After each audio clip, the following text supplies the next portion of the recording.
Bonjour à toutes et à tous.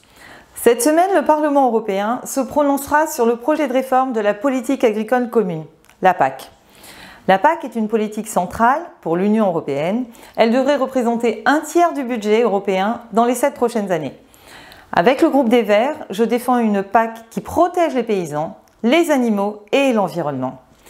La PAC actuelle nous envoie dans le mur. Elle continue de soutenir les pratiques agricoles les plus nuisibles au climat, à l'environnement et à la biodiversité. Elle entraîne des souffrances animales immenses en subventionnant l'élevage industriel. Elle se fait au détriment des paysans, moins nombreux, plus souvent forcés à vivre sous le seuil de pauvreté, mais aussi les premières victimes des pesticides.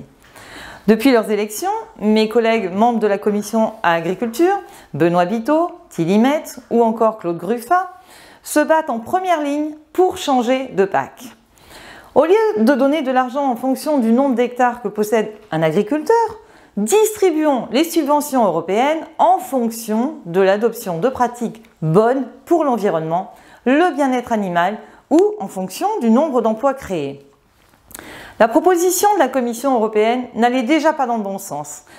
Elle ne remet pas en cause le système de paiement par l'hectare et laisse une immense marge de manœuvre à chaque État.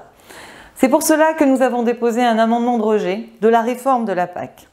La Commission européenne doit revoir sa copie en profondeur. Malheureusement, il y a peu de chances pour que cet amendement de rejet soit adopté. En effet, les groupes du PPE, des sociaux-démocrates, des libéraux, dans lequel siègent les députés Les Républicains, En Marche, Modem et Socialistes, ont fait un accord qui non seulement valide la PAC, mais en plus prévoit des reculs sur de nombreux points. Le groupe des Verts a déposé de nombreux amendements pour corriger le tir autant que possible. Avec le groupe des Verts, mais aussi avec les députés d'autres groupes, j'ai par exemple déposé une douzaine d'amendements pour améliorer le sort des animaux. Nous proposons la création d'un régime d'aide pour les agriculteurs qui adoptent les meilleures pratiques en matière de bien-être animal. Au contraire, nous proposons que les agriculteurs qui ne respectent pas la législation en vigueur se voient retirer une partie de leurs aides. Nous proposons que l'élevage industriel, mais aussi l'élevage pour la tauromachie, soit complètement exclu de la PAC.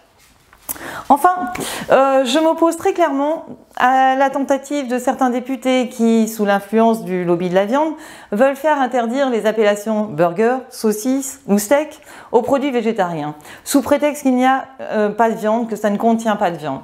Fini les veggie-burgers ou les steaks de soja, on nous marche sur la tête. Qu'est-ce qui viendra ensuite? Ensuite, plus de beurre de cacahuète sous prétexte qu'il n'y a pas de beurre?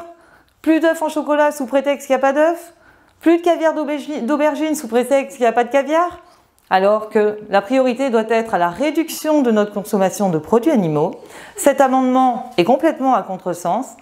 Sur tous ces points, contactez vos députés et n'hésitez pas à leur dire ce que vous en pensez sur l'outil mis en place par le groupe des Verts. Le lien est dans la description de ma vidéo. Bonne journée!